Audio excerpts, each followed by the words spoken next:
Bonjour, bienvenue dans la série sur le temps. Alors, la gravité, nous en avions déjà parlé, est totalement réversible. Que ce soit les équations de Newton ou les équations de la relativité générale, elles sont invariantes sous la transformation T en moins T. Avec beaucoup d'exemples. Par exemple, les orbites des planètes autour d'une étoile, du Soleil par exemple, sont réversibles. Les deux sens de rotation autour d'une étoile ou du Soleil sont tout à fait valables. Il se fait que dans notre système solaire, toutes les planètes tournent dans le même sens, dans le même plan. Mais ceci est en fait lié à leurs conditions de formation, le fait qu'elles ont une origine commune.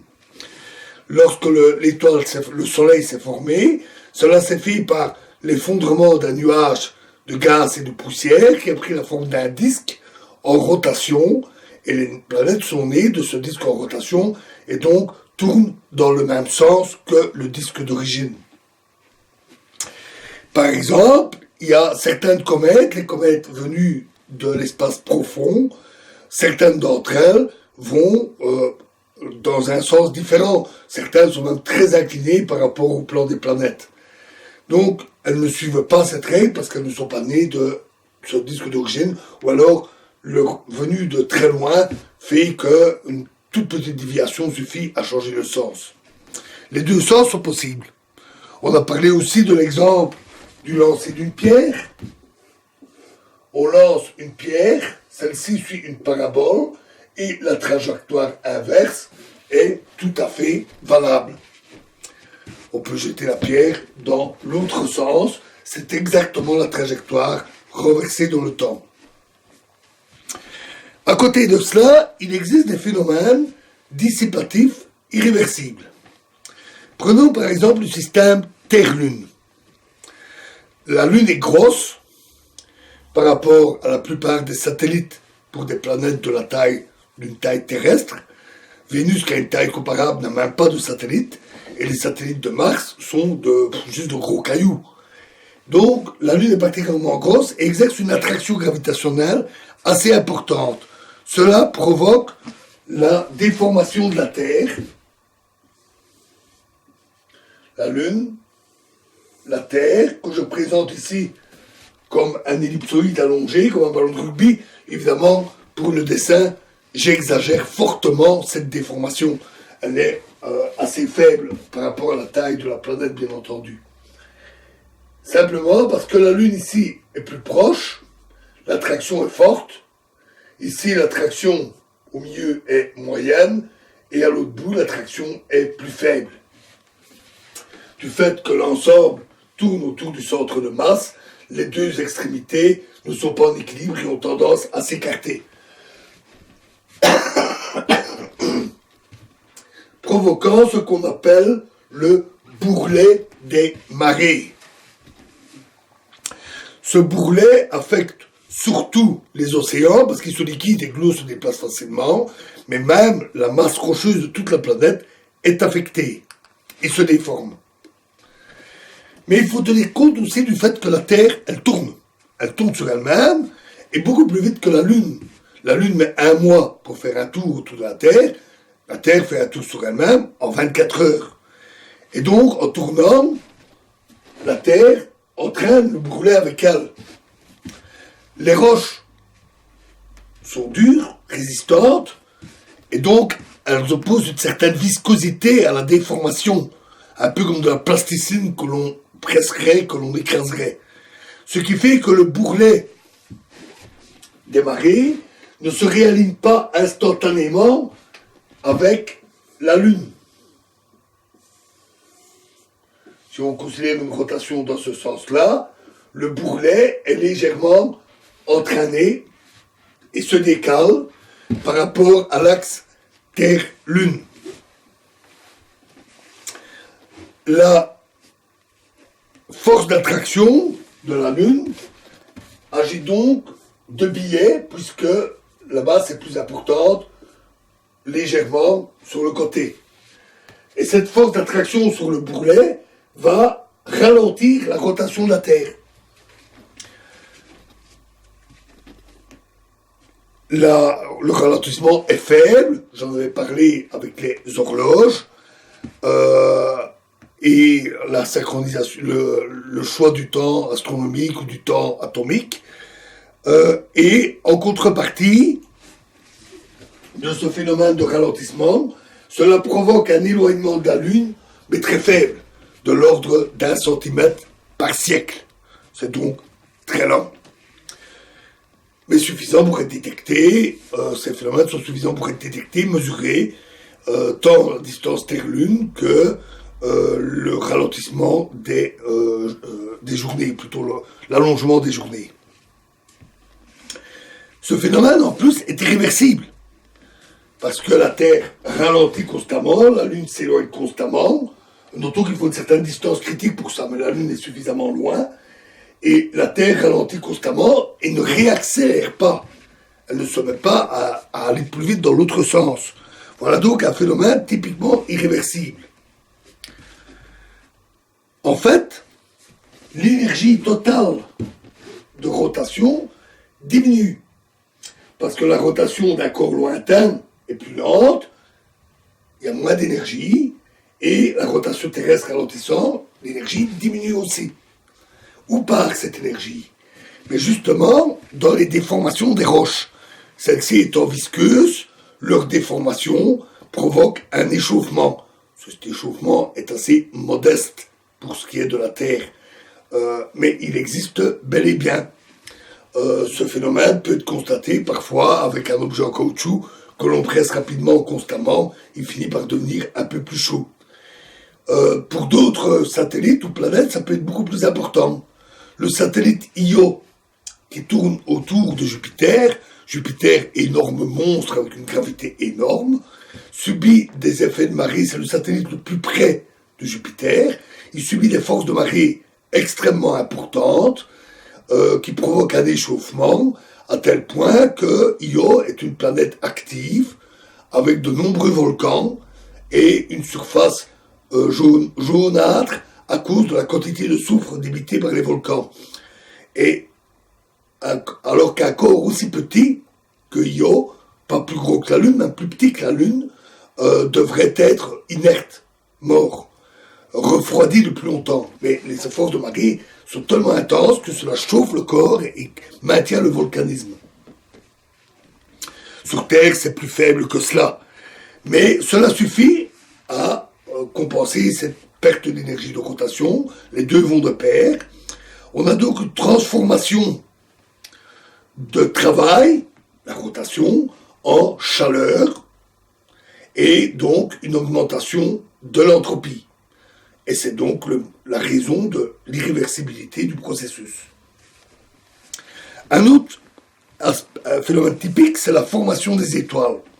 Donc, comme je vous l'ai dit, on a un grand nuage de gaz et de poussière qui se balade dans la galaxie. Celui-ci va être perturbé d'une manière quelconque, il va heurter un autre nuage, une étoile va exploser dans son voisinage, il peut y avoir diverses raisons, et le nuage, ou une partie du nuage, va s'effondrer.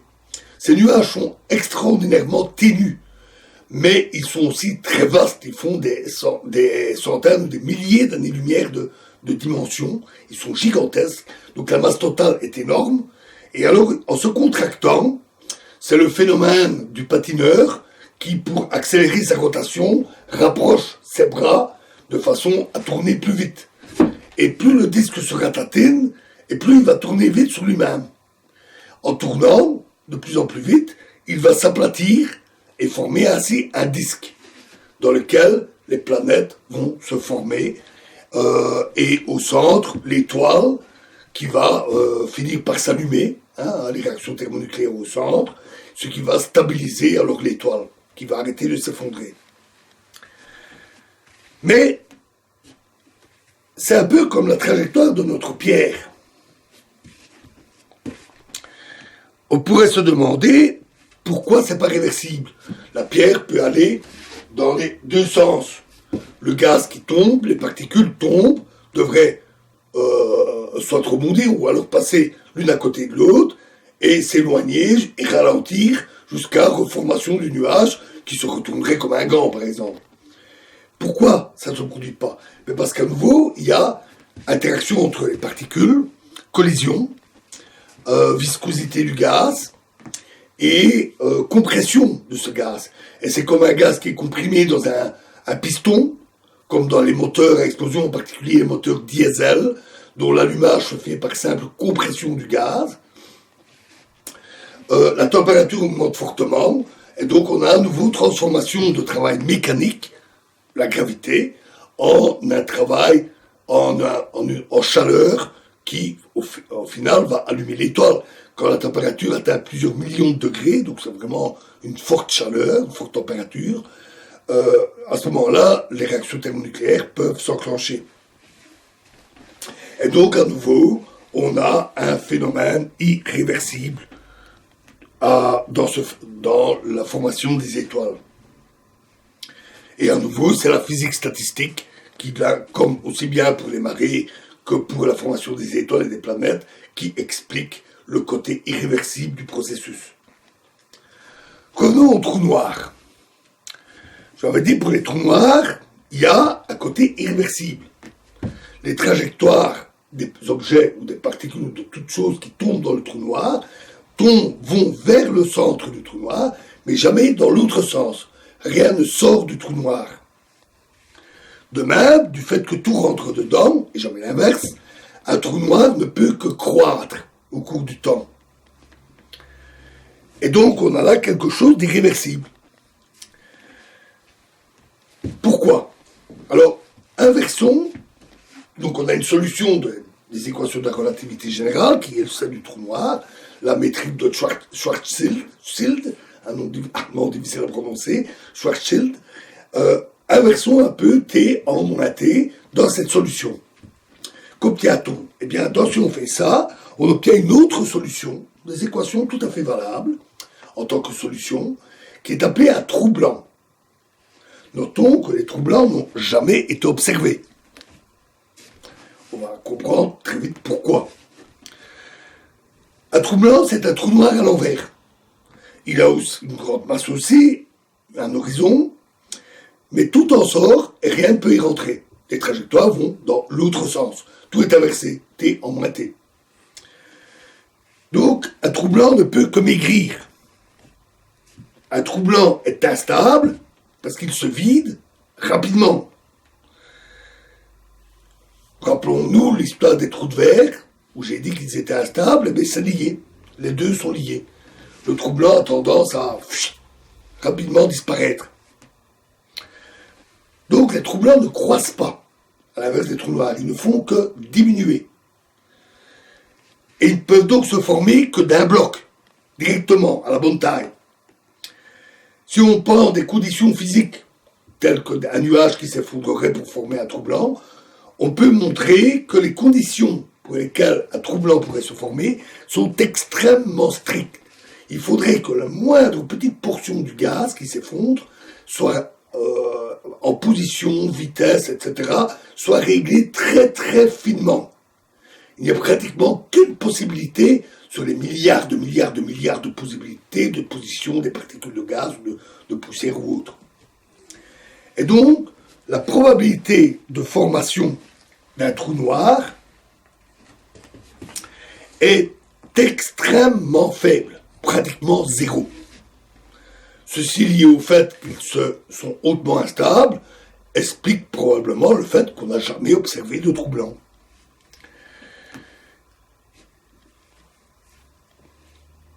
Un physicien appelé Bekenstein a étudié les trous noirs et a remarqué une étrange analogie entre les trous noirs et la thermodynamique. Il a analysé ça de près et il a constaté que la surface d'un trou noir ne peut que grandir. Comme le trou noir ne peut que croître, sa surface ne peut que grandir. Et cette surface donc ne peut que croître, tout comme l'entropie. Et, par exemple, si on prend la fusion de deux trous noirs qui se mélangent, qui font un nouveau trou noir, le processus est irréversible, et on calcule facilement, puisque le rayon est proportionnel à la masse, on calcule facilement que la surface du nouveau trou noir sera toujours supérieure à la somme des surfaces des deux trous noirs précédents, comme pour une entropie qui augmente fortement, rendant le processus irréversible. C'est l'hypothèse que la surface du trou noir est proportionnelle à l'entropie du trou noir, ou du moins l'entropie vue de l'extérieur. C'est un peu plus qu'une hypothèse, parce que Bekenstein a montré par des analyses liées à la croissance des trous noirs, etc., que tout était lié, et que l'entropie qui devait en résulter devait être effectivement proportionnelle à la surface du trou noir.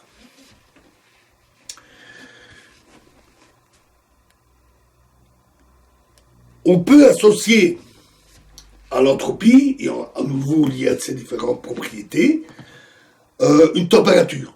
Une température associée, donc avec la variation du trou noir, la variation d'énergie échangée, hein, on peut associer une température, et cette température est la température appelée maintenant température de Bekenstein-Hawking. Pendant longtemps, pendant un bon moment, on a considéré ces travaux comme un peu anecdotiques, pas vraiment très sérieux, puisque la théorie de la relativité générale implique qu'un trou noir n'émet rien, pas de rayonnement, rien du tout, et la température associée doit être zéro, le zéro absolu. Mais Hawking, d'où le nom de température de Bekenstein-Hawking, a associé trou noir et mécanique quantique. C'est la théorie quantique des champs en espace-temps couple que j'avais évoquée. Et il n'était pas le premier à établir cette théorie, c'est pas lui qui l'a établie, mais il l'a appliquée au trou noir. Et il a pu montrer qu'un trou noir doit avoir un certain rayonnement. Il doit rayonner. Peu importe les détails techniques, signalons juste que ce rayonnement vient en fait des fluctuations quantiques du vide. Que ce rayonnement ne sort pas du trou noir, rien ne peut en sortir, mais il est émis juste au-dessus de l'horizon, vers l'extérieur. Qu'un rayonnement d'énergie négative, lui, plonge dans le trou noir et provoque, a contrario, un rétrécissement du trou noir qui compense la perte d'énergie par rayonnement. Donc on sait que ce rayonnement est extraordinairement faible. On n'a jamais mesuré. Un trou noir normal doit avoir un rayonnement infinitésimal. Et en fait, avec tout ce qu'il y a dans l'univers, en particulier les rayons cosmiques, le rayonnement fossile, les trous noirs absorbent bien plus qu'ils ne peuvent émettre. Et donc, ils se mettront à maigrir, à s'évaporer, comme on dit, pas tout de suite. Ce n'est que quand l'univers sera devenu extrêmement vaste, avec l'expansion, très vide, très froid, ce n'est qu'à ce moment-là que les trous noirs vont commencer réellement à diminuer de taille. Le rayonnement émis, le calcul montre que c'est un rayonnement thermique, comme le corps humain qui émet surtout des infrarouges à 37 degrés. Un morceau de métal chauffé à blanc à 1000 degrés va émettre une lumière blanc-jaune, tout comme le soleil aussi d'ailleurs, qui émet beaucoup d'ultraviolet, lui il est à 6000 degrés. Heureusement, la plupart des ultraviolets sont filtrés par notre atmosphère et la couche d'ozone. Et donc, à très basse température, très très basse température, on est plutôt dans le domaine des ondes radio. Donc c'est un phénomène lié à la thermodynamique. Et ce rayonnement thermique correspond donc à une température. Et le calcul montre alors que cette température est la température de Bekenstein-Hawking. Un remarquable accord, et tout à fait de circonstances font que, et de coïncidences théoriques font que les physiciens là se sont intéressés de près en disant là oui, il y a quelque chose d'intéressant. Alors le fait est qu'on ne comprend pas encore tout, parce qu'il faudrait pour bien faire passer à la gravité quantique, qui pour le moment nous échappe encore, j'en avais parlé. L'important, c'est que tout concorde avec cette histoire d'entropie, d'irréversibilité.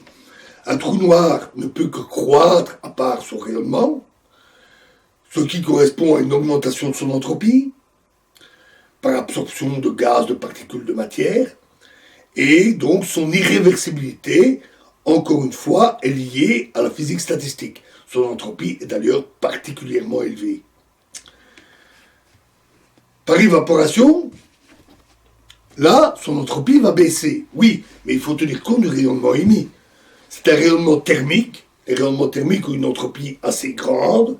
Et le total fait que l'entropie continue à croître avec l'évaporation. Revenons au trou blanc.